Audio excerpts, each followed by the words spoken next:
Hi everyone, I hope you're all well. Those of you who don't know, and those of you who do know, I do a solo project named Under the Sun. It's sort of like an experimental, dreamy noise pop project that I've been doing for 6 years now. I just want to talk to you about the recent album I released, Slow Motion Water, which came out a couple of weeks ago through Shore Dive Records. It's really got some really good, great mixed refills, and I really enjoyed it. I like the descriptions, and it's been really like a journey in many ways. Not everyone is going to like what I do, but I want to give you the story how Slow Motion Water began, and I'm going to make it as quick as possible. This goes back a couple of years ago. I do believe September 23. I started to record songs that would make a good EP. We were going to do it as originally as an EP. Tracks I had online, lined up, was Sights, Summer, The Outrun, Shining Smile, and a track called Meditation, Clouds, and Soft Focus. Clouds isn't really on the album. It's still on its back burner as a red track to put out, but hopefully get that mixed. But we'll talk about that a little later on. Those were supposed to be like a little EP I was going to put out and do.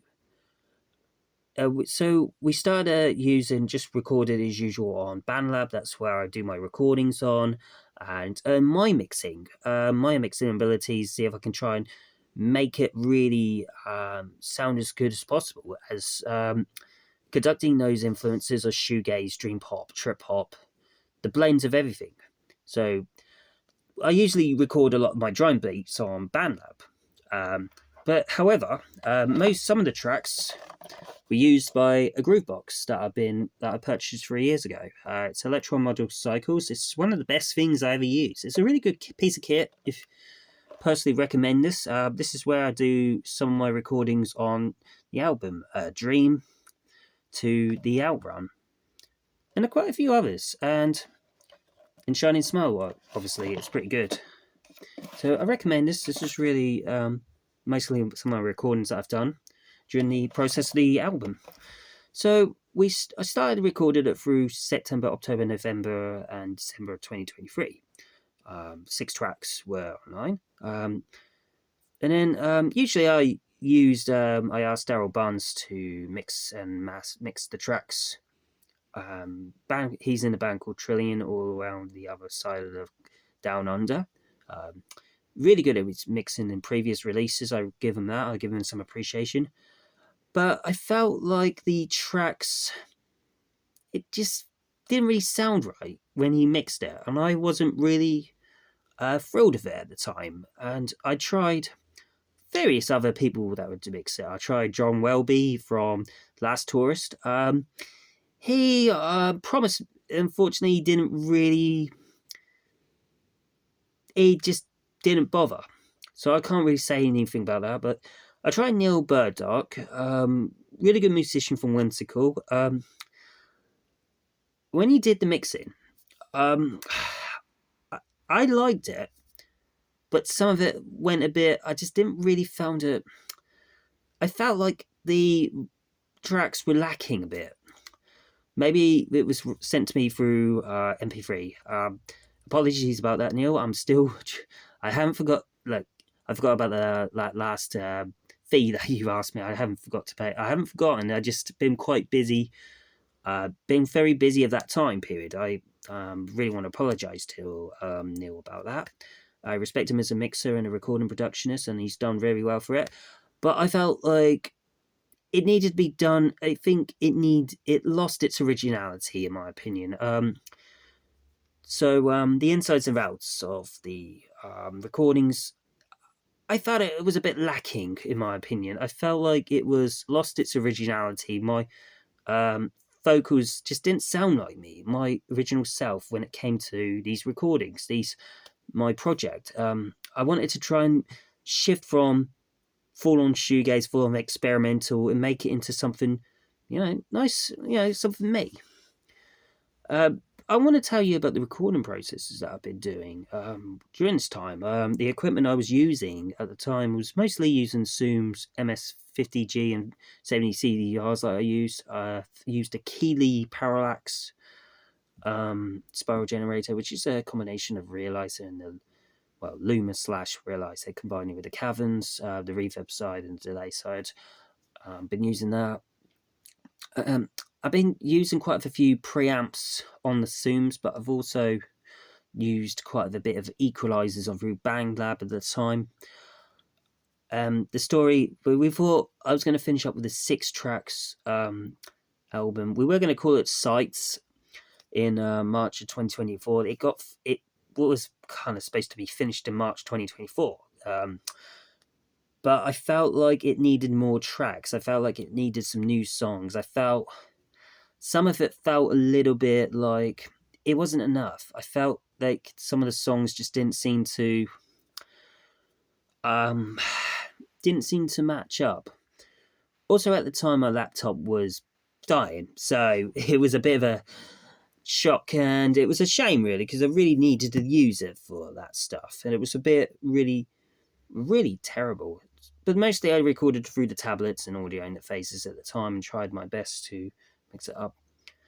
So it took 6 months to make the original lineup of the EP, but I felt during, maybe fast forward a couple of months later, I was kind of just showing some new songs to a kind of a jam band that I really had some ideas with. The track I wrote and recorded was called Precious. I did it as just an improvised thing, see what happens, see what I can enjoy about it. I wanted to try and do that. I didn't really originally call it an Under the Sun song yet. This was from a idea of a band that I was going to try and jam out. Those things just didn't seem to work out, so I kept some of the songs, made it into instead of using some raw drumming, punk rock drumming, and maybe just threw some dub beats into it and see what happens. So I thought, go through it again, see what I can experiment with through the electronic dub sound, see what I can try and do with that. When I recorded the song Precious, I was only using a muffletter or a big muff op amp, I think, with some overdrive, a little preamp overdrive, and maybe a bit of a kind of a vibrato at that time. I was using that. Vocal wise, mostly I was been using a I think it's in VE. If I look up there, it's a VE1 Echo processor. That's what I've been doing during my vocals, as well as blending in reverb post effects on the BandLab at that time for vocal wise. Like plate reverb was mostly wet, so that was a good song. I really wanted to bring that into one of the songs. At the same time, I didn't really do much with the recordings at this time. I felt like most of it was lost a lot of originality with other people of this time. Like when Neil and Darren did it, it just lost its originality. I had these new songs batches, a song called Society. It was a bit more use of the electron model cycles with a bit of, it was just, and some other guitar effects samples that I've used during that time. A bit of abrasive punk rock attitude, I thought I blended in with that. We're using mostly the vocals I was using VE1, Boss VE1, Echo pedal for vocalists, wet reverb. During that same time, I wasn't really gigging a lot. Some of the batch of new songs that I've put out at that time, and also another. I was going to say I played electronic open mic nights at the time, and also there was another song that decided to looked into and record. Was called Never Forget, and that was the last track of the Slow Motion Water album, the 10th track. I recorded that It was mostly just, again, with the electron model cycles with a few samplers and second guitars. So it took me a while to write the songs as well, and added a few new songs. So that was probably between June, July, and August. And then going back to Midnight Odyssey wasn't recorded. It was originally recorded in when I started the project, actually, but it was going to be featured on the first album. But I wanted to change the tempo. I wanted to go through it again, listen to the beats, study it, re-record the whole thing. Left it as an instrumental for a while. This was back in November 2024. Strummed in, I was guitar-wise, I will say, I forgot about it. Mostly the guitars I've been using is Jazzmaster and the Jaguar Squire ones. Mostly what I've got right now. Equipment-wise, on Midnight Odyssey was a Digi-Thurb by Digitech.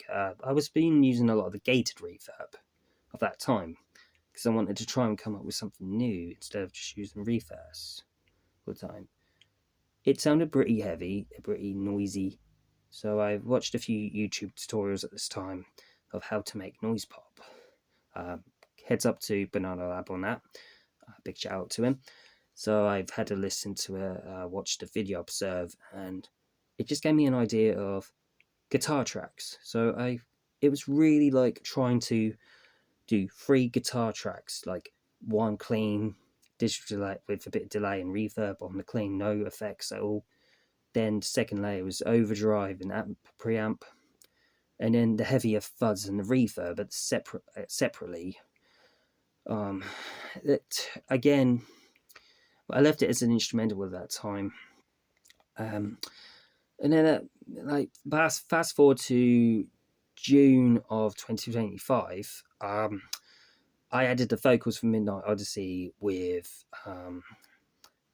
the other tracks of the track called Shining Smile.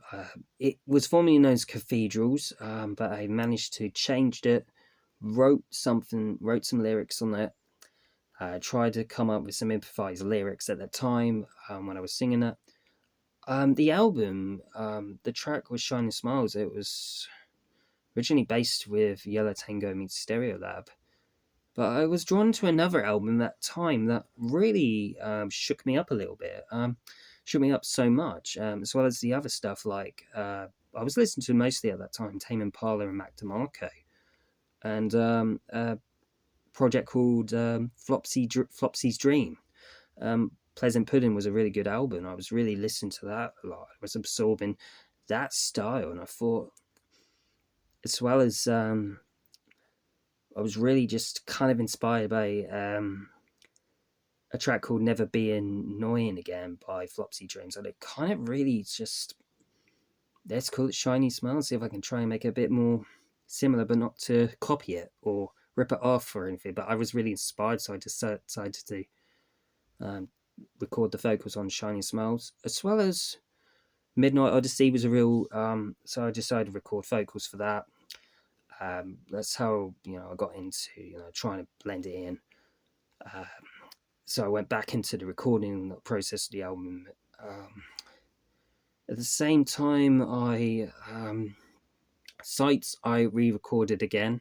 It was originally meant to be a kind of a shoegazy song, but I decided to discard the shoegaze guitars for a while and go for a little. Kept the dreamy elements, but went all using vibrato instead, and a bit more what Mac DeMarco would have used. I was really, really inspired by Mac DeMarco, and I'm a big influence on his work. Never get to see him live. I never got to see him live actually before, so I really would love to see him live at some stage. I was really fascinated what he's done with his guitar stuff.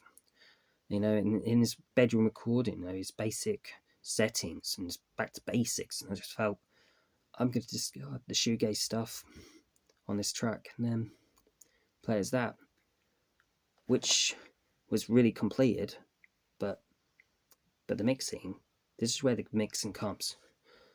Next month, just a month later, I got in contact with Sam Mortley. This is where the mixing's finally happening. I was really happy, like, sending all my tracks, sending the sessions that Neil Bergdahl did. I just wanted to get a clear idea what I really wanted to do.